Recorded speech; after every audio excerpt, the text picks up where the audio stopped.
I'm ChosenArchitect, and this is Project Architect 2. Now, I have no idea how I'm going to top last episode. Well, maybe today might, because today we should gain access to some of the most powerful items in the pack, and that is going to be creative bins. Now, in all of reality, we only get 2 creative bins to kind of work from, well, before we actually unlock unlimited creative bins. And with that knowledge, I've already kind of decided what I'm going to place inside of said creative bins. But if you missed that episode, I kind of have the idea mapped out. And today we should be able to put those plans into action. Oh yeah, I also did change the color of my mech suit. Oh, a small portion of modded Minecraft is kind of a fashion show. You have to agree to that. Now, I do want to try my best to stay out of the quest book as much as possible, because I know just looking at the quest book is kind of a boring operation. But with that being said, I just want to bring it up one time to kind of show you what we need to do. So at the current moment, we are underneath the Wild Hunt, because I thought I could complete the Under Pressure, but I was completely mistaken. Yes, even though I did modify a lot of the in-game quests on these chapters here, I actually didn't put this together. A lot of this was done by Rick the Coder, and then I had modified a ton of the values on here. This one I did not modify, and I completely underestimated it, but I actually kind of like the idea that it does require a ton of EMC.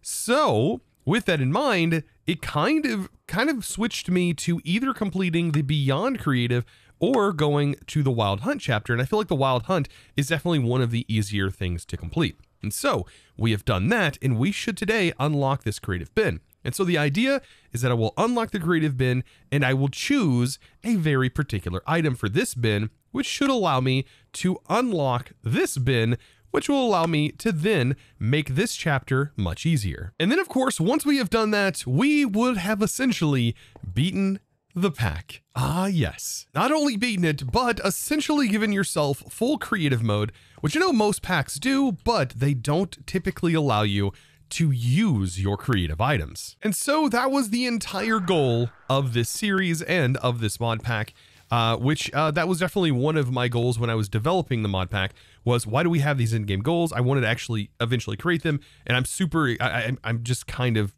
I have to say a huge thanks to Coder for getting this quest out, because it would have taken me so much time to have kind of cobbled these together to have something like this. So now back to how we're going to do this. Now, a lot of this is going to be turning these quests in. We've already done a lot of the work. We still have one thing yet to do, and that is going to be, how are we going to get 1024 dragon heads? Well, it does suggest something right here. Okay, the queen is broken.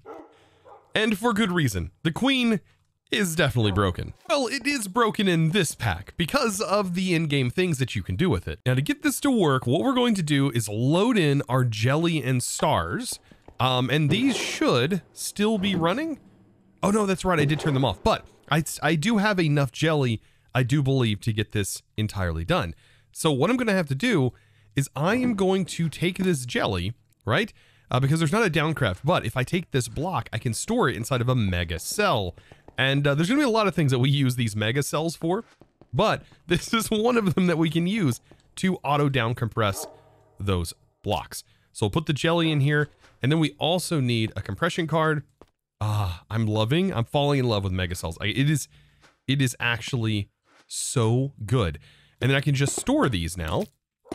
And now we can see all of the compressed jelly block recipes, meaning I can just pull jelly blocks out on demand. So I should have left this running. I'm going to turn this back on. I got to get a gate and give it a little bit of a power boost.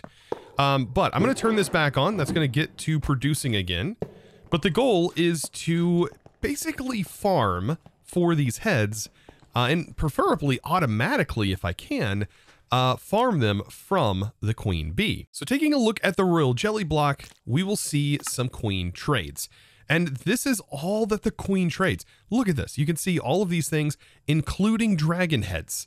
Yes, it can give you dragon heads at 9%. And if we look at what can actually give us dragon heads, we can either go with a royal jelly block, a royal jelly bucket, which would give us this. So we could trade it. It's going to cost some iron to do that.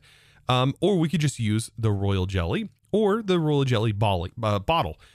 So in our case, it's best to just make the blocks and we can farm it at a 9% rate. And you do get a bunch of XP for doing this. Now, there's also a lot of other things in the pool. So if we take a look at what we can get from this trade, you'll notice totems of undying, crystals, golden apples, enchanted golden apples, and nether stars, just so many crazy things. So let's head to our current queen bee location, because we still actually have a lot of queen bee related tasks that we have still yet to do in this series. So let's head to our queen. Ah, yes, the queen herself in the honey dimension. And let's see what the said queen has to offer. So all we have to do with this is right click. And when we do, we receive that item. So you can see by right clicking, I should be able to get tons of heads from this. Also tons of totems of undying. Now, a lot of this stuff that we see floating around, I just want to add it to my void list because we don't need a lot of these items, right? We just want the dragon head. And we also might want to keep, I don't know, like I don't want to keep the bottles, but I definitely want to keep the enchanted golden apples, I think. Like that's just, I don't know, it feels really wrong, like deleting those. But yes, I'm going to do this all within an external backpack. Place that in there, make sure auto pickup is turned on. And so what should happen now is when we pick those up, they should just be voided. I mean, that's pretty straightforward, right? And we should just be left with the dragon heads. Also, I probably don't need dragon's breath either in the bag. So I'll pop that in. And by the way, if you toggle works in GUI, it will trash items that you insert into the GUI as well. You just kind of have to toggle that option on inside of your backpack. So with that, we can now pop this in and start trading. And now our backpack should pick this up and we can collect this. Now we don't have to do this by hand. Modular routers will work.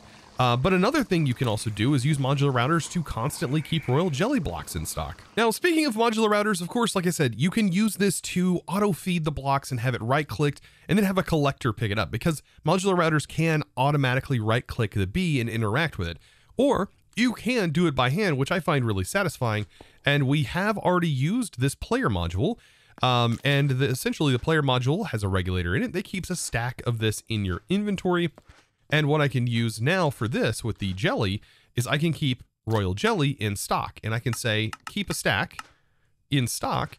And then I can tell the modular routers, instead of pulling from the EMC link up here, we can then have it pull here, and that should keep a stack of royal jelly ready to go. So as soon as I put the player module in here, it's going to keep a stack in my inventory, allowing me to, for example, use an auto clicker if I want on the bee. And that is going to be another very fast way of getting this. For example, just to kind of show how fast this is, just like so. I mean, it's just ridiculous. I turn the magnet on, it's going to be even faster. We can just see the sheer amount of dragon heads flying through the sky. And this is probably why I would want to have some kind of some kind of source of this like constantly running, because I feel like we're gonna go through this pretty quick. But yeah, this is what I mean by very powerful. Notice, by the way, just all of the items that are just flowing in, including nether stars from this. These are ridiculous. Now, typically royal jelly would be something that is rather challenging to obtain, as you would have to meet the queen bee's requirements right here. But because we have the creative tanks, this makes this kind of an operation that you would probably never do in any other mod pack. Just super hilarious, and I love it. So while I was working on this, use that time to chat with some peeps over on the Discord. So by the way, if you haven't joined the Discord, definitely check it out. Discord.gg/ChosenArchitect. And I hang out in the VC all the time, the voice chat, and I'm usually streaming my episodes, like mid-recording. So if that's something you're interested in, you can always check it out. Of course, link down in the description below. But like I said, we are done with that. Like, that was super, super simple to do. I really wish I had a number for how many this is. But by the way, you can also move the queen bee. I just wanted to keep her in her place, because I thought this was kind of nice. But yeah, you can actually pick the queen bee up if you want to. You can also, I think, mob swap it to get an egg. And there's also another secret method for getting the egg, but you'll have to discover that one on your own. So now with that one quest done, we essentially have all of the wild hunt quests completed. We just have to turn the items in, and that's where the task screen is really going to come into play. So I can utilize any of these. For example, I'm going to use a 1x1 because we're going to be tapping into this chest. So let's get a pipe from the pipes mod. It's going to be one of the easiest ways to do this. And then a ultimate pipe upgrade. Place that bad boy in here. Make sure to get that disconnected. And we can set it up just like so with our ultimate upgrade in here, because it's only going to allow in what the task screen is set to. So first things first, let's go ahead and do all of our charms. So we can go in here and not skin it, but we can go in charms and we can find the one we need. Like for example, 2,500, hit accept, and that's going to drag all 2,500 in there. We can go more charms, the phantom ones. Very nice. And last but not least, we need the Vex charms. And so now all of those quests are essentially complete. Now over here, we need to complete the Warden Hearts, which is 4,000 Warden Hearts. And that one should also be easily completed, as we have way more than we actually need for this. Warden, actually Heart, right? Yeah. Heart of the Deep. Accept that.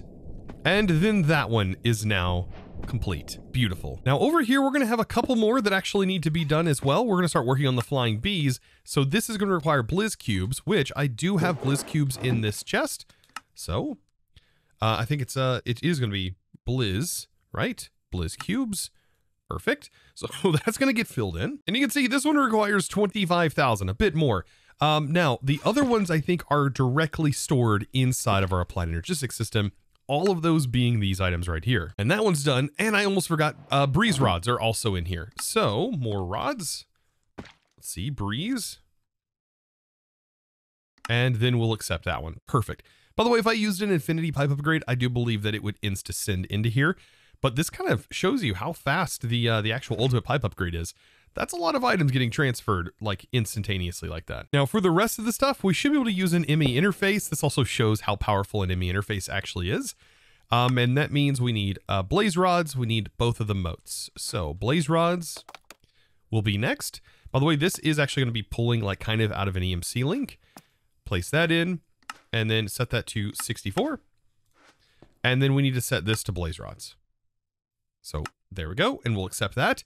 And you can see that this keeps it constantly in stock. And so this is going to pull out as if there is a stack in there at all times. Super fast. It's another example of how powerful AE, especially with these interfaces. These interfaces are just insanely fast. So there's only two more things that need to go in here. This, well, I just placed that in them to go there. But as our thermal items, and believe it or not, we have like just the right amount. And I'd actually shut off the machines while I was working on other things. And so there was 49,000 in there, but I just turned them back on. And just in the time of me turning it back on and getting back to my base, it already went up to 52 from 49. So it's like 3,000. These run so fast whenever you're using the new max tier upgrades, these tier 4 upgrades here from Industrial Foregoing add-ons. So fast. And like that, the Blitz motes are now done. And the only thing left is the shards in this quest line. So we'll drop the shards in. And these will take no time at all as well. Just like that. Beautiful. Okay, so this is now done here. So what I can do is I'm going to go ahead and finish up the rest of the quest, right? So we can do these by hands. These are submit quests. The withering eggs. So let's go ahead and get those. And we are so close to getting a creative bin. So the eggs we definitely have. And we needed 256, which is going to be 4 exact stacks. So we submit that. Now the wither eggs are done, and I did shut off the withers because we have plenty of nether stars via our other processes. And the only reason I really had this running was one, for the hearts, which is really nice, but specifically the wither spawn egg, which is beautiful here. Now, the other one is our dragon heads, which is in our backpack, which I did insert into here. So actually, dragon heads are, believe it or not, in our inventory. And there we go. So I should be able to now also submit that all within our inventory. And that is it, right? That is all of these quests done. We just have to simply checkmark this and grab our first creative bin. And this is where we have to decide some things. Also, we gotta hear the beautiful chapter completion noise. But anyways, this item is kind of important.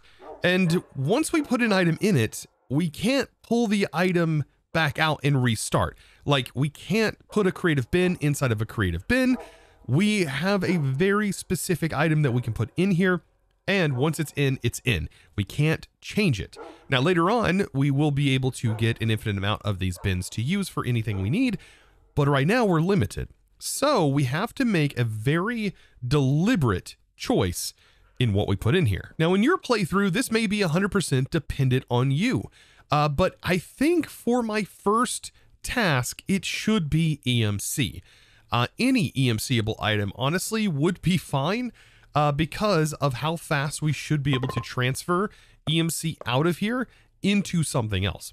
So there's a lot of options for EMC, and I think the best option, right, the highest EMCable item in the game is like compressed white matter of 7 times, I do believe.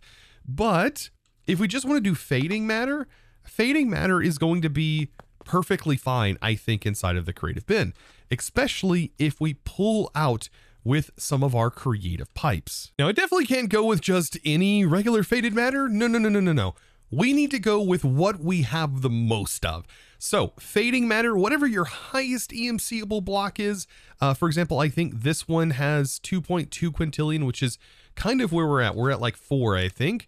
If we look at white matter, if we just do that, and I think white matter, let's see, that is 595 quadrillion.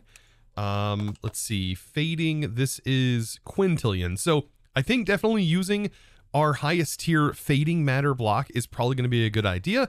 This is going to be 2.22 quintillion per block produced, and we can put that inside of our creative bin. And that's why it's kind of a good idea to still have EMC production up, because you're going to want your highest amount of EMC possible to put into this bin to definitely get you up and running and keep you sustained all the way into the future. Because this chapter is no joke. These are multiple blocks, by the way, and these are even more EMC, leading all the way up into a 9 times fading matter block of EMC. So the higher tier you have, the quicker you'll be able to get there, and the quicker we can get this chapter over and actually get a creative bin that allows us to choose what items we actually want to help us complete the next chapter. And now, of course, this is an EMC mod pack, so it also makes sense that the first thing that we put in here is EMC related. So we'll drop that there, beautiful, and then we'll place our 6 times inside, and now we just need to hook this up to our final EMC link. So I'll place a pipe underneath the final EMC link with our infinite transfer input and output, set this up, and already we are producing 8 quintillion. But as soon as I put this in, now we're producing sextillion. And this is where our values are increasing very fast with just one pipe. Because yes, you can expand this by simply adding more pipes to all sides feeding into this, and that will be producing even faster. And these numbers become super, super large. And let's hope that that number being in the top doesn't get me demonetized. No, like seriously, YouTube, don't demonetize this video, please, or future ones because of that number up there. So while I'm working on this, definitely you will hit a point where you're like, oh, these don't have EMC values. And that's because you do have to craft them up because they actually hit I believe an EMC cap on how much an item can have on it, which just seemed kind of weird. But these are dynamically generated, so that would happen. But apparently there is a limitation on how much an item can have on it. And we've definitely reached that point. So lime is at where it is, and we can see lime, we need 9, so we need 16 of them, but we can hand compress these, which is not too bad to do. We just need 16 of them anyways. This is really digging into our EMC. As you can see, we're still at 1 septillion. So it hasn't really changed anything, but it does still consume EMC because it's utilizing it from the prior blocks that we all have unlocked because of us, well, essentially using that that beautiful book that we got right here, the Tome of Knowledge. Yeah, are you winning? I feel like I'm winning at this point. And of course, same goes for the yellow, which is going to be 16 of those. Each one of these getting progressively more and more expensive as the EMC values go up. And you can see all the way up to the white and fading, which require 8 each, but they are 9 times. And this is a lot of EMC for those. So much so that the orange matter blocks, for example, yeah, they are only in 7 times available So yeah, you have to make a bunch of these and then compress those down into the compressed blocks. And this should hopefully be the 8 of the white matter blocks that we need. And we can always send these back in, right? So if we make too many, we can pop that back in, even though it's at this point not really affecting our EMC values. We have a lot. So back to this, if we go into, let's see, fading matter, we have the last one we need. So this is 6 times compressed, so we do have to up this one quite a bit.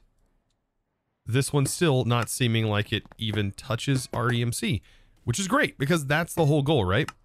We only need 8 of these though. So yeah, it is going to take a bit more compression on this one. And so last but not least, there we go. There's all of our matter. So yeah, does this matter? Yes, it does. And I can go in here and just submit all of these, or I should be able to go in and submit. Red matter? I could have swore I had red matter. Oh, I grabbed red stone. Oh my gosh. So yes, I had almost all of them. 9 times. There we go. The red matter block, not red stone block. And just get all of these submitted in like so. What a journey so far this has been to get to this point. Absolutely insane. Now, could you get the EMC value to be able to get these blocks without that item? I don't actually know. But my goodness, that would take a long time if you didn't, and a huge amount of infrastructure, because I think we set up like 80 something machines that were running all at once to generate all of that. And that was a lot. But what we do get now is another creative bin, or at least we should, right? No, the only thing we're missing is this block right here. So block of experience, which we definitely have over here. There is the block of 6 times compressed. So I'll take this, submit that, and there we go. Now we have the under pressure chapter complete, and we get our other creative bin. There we go. Now, next episode, I'm definitely going to be talking more about what we're going to be doing with this, but I'm going to actually leave you hanging here. But if you do remember from the prior episodes, you probably already know what we're going to be going after. But that's going to obviously have to wait until next episode. Now, things aren't just over yet because I do want to go over what our next chapter is going to contain. And it is going to be quite a bit. So I hope you guys are ready for this. This is probably one of the most interesting chapters that we are going to be doing that are post creative items. And it involves a lot of cool things. For one, going through the Bumble Zone and getting all of these different tasks done. This is actually a really cool thing that I can't wait to do and requires a bit of exploring. And I'm also going to show you some very interesting late game sort of creative tips that should help with our journey here. Now, some other things that we're going to need is antimatter, the plutonium pellets, and also the polonium pellets. Believe it or not, I already have this done. And this is actually kind of an easy task to do as well, even though it looks kind of crazy whenever you are whenever you're before getting to the creative point, right? Because you don't realize you can get all these creative items. And it may seem weird, but I did actually off camera set this up, but it functions very similar to how we add our original EMC generating. So this is how we were generating our EMC, but this was actually much simpler and smaller because I'm just handling everything, including these, I'm just handling everything via the universal pipe. So I'm sending power and I'm also pumping in the chemicals. And then on the outside, I'm also just dropping the items out and collecting it with Advanced Collector. And this has worked out really well. I have 1.1 million antimatter pellets that have built up in this operation. And now, some other interesting things that may seem kind of crazy and out of this world is how you actually get singularities. And this also is set up with a very particular number. Let me know down in the comments if you get what this number represents. But this is a lot of singularities, and it seems like a lot of singularities, especially if you're not using the creative stuff. But let me show you something kind of ridiculous. This is how many I've generated in literally like 3 hours, maybe, I think, after setting this setup up. And all it is doing is just pulling from these sides and just sending into the condenser very quickly. Now, this is pulling cobblestone. It's pulling items. And if you utilize these infinity pipe upgrades, it can pull very, very quickly. However, I will say, excuse me, getting a little choked up there. If you use a sink or any infinite water source and you pull fluids, you will ruin your TPS severely. Do not use water for this particular operation. Yeah, water's fine if you're not using these infinity pipe upgrades, but if you use water on this, it will lower your TPS to a halt with just one. It is absolutely not recommended. Do not use water for this.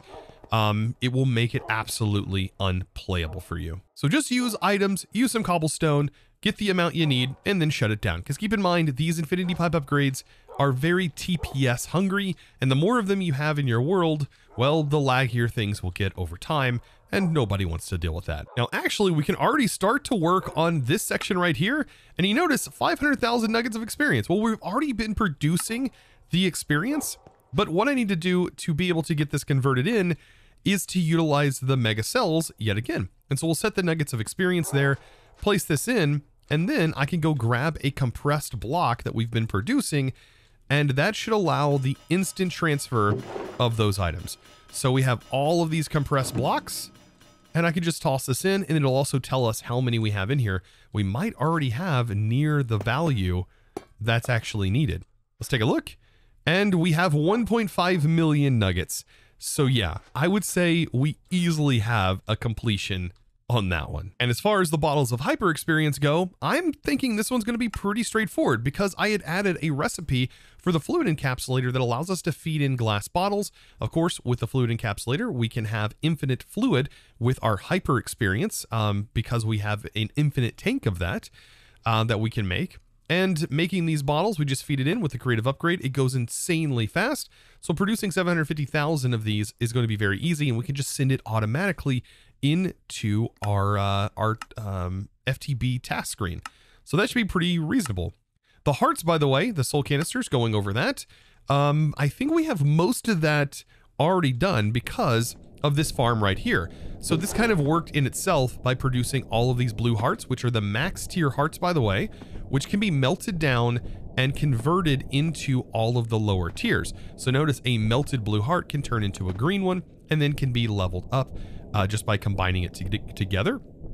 So these can all be converted like this, and it does utilize regular red hearts, which we are getting from our other mob farms. So I have a feeling that this one isn't going to be too bad to do.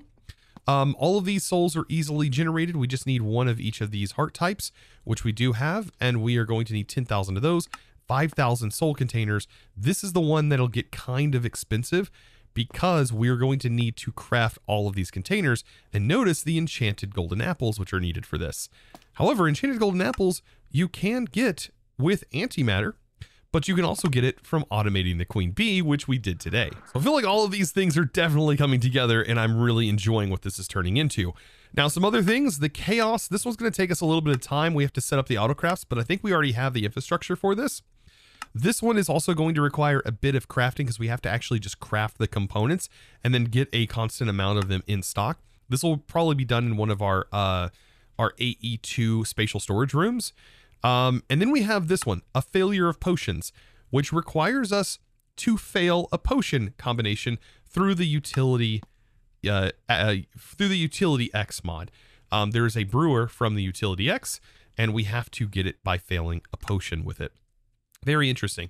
We also have to fill this source cell with source. So this is going to be an interesting task. I can't wait to show you how to do this because this is another one that also looks a little bit easy, but could be very hard if you do it the wrong way. And then also filling these storages, which will contain 1.1 trillion FE, and they have to be filled to submit them. These right here have an interesting way of being done as well, and I can't wait to show you. And then I've already got my final star automation up and running, and I just have it constantly producing. So that should hopefully be done just over time. And then this right here, this is going to take a long time. And this is where I think that either doing a 64K or 256K storage component inside of our creative bin is going to be a necessity. I'm still debating. Like I said, I just don't know. I think this is going to take a little bit of setup, and then we'll determine how hard all of these things actually are. And then we'll realize, like, how hard is this actually going to be to produce? Because we could set up a large scale infrastructure setup for making components. We just need to make sure that we have like all of our logic processors and stuff like ready to go for each of these and have them crafting on their own. But I'm still debating on what is actually going to be the thing to use that bin for. I don't know. Let me know down in the comments below. What do you think I should use that bin for? I would really love to hear from you down in the comments below. And with that being said, guys, it's the end of today's episode. And I hope you did enjoy. If you did, click that subscribe button if you haven't already, and give this video a huge thumbs up. I hope you've enjoyed this series so far, and I hope you enjoy me taking the time to go through these late game quests. I know it's my mod pack, and so I feel obligated to definitely do that. And I hope you guys have been enjoying that experience thus far. So, of course, the best thing you can do is give this video a thumbs up, comment down below, and of course, I'll see you in the next episode. But with that being said, it's now time for me to thank the amazing supporter of today's episode. And that amazing thanks is going to go out to Razworld. Thank you so much, by the way, for your amazing support in choosing to support me over on the Discord by becoming a Discord premium member and supporting in one of the best ways possible. I thank you so very much, and I look forward, guys, to seeing you in the next episode. With that being said, as always, thanks for watching. Bye!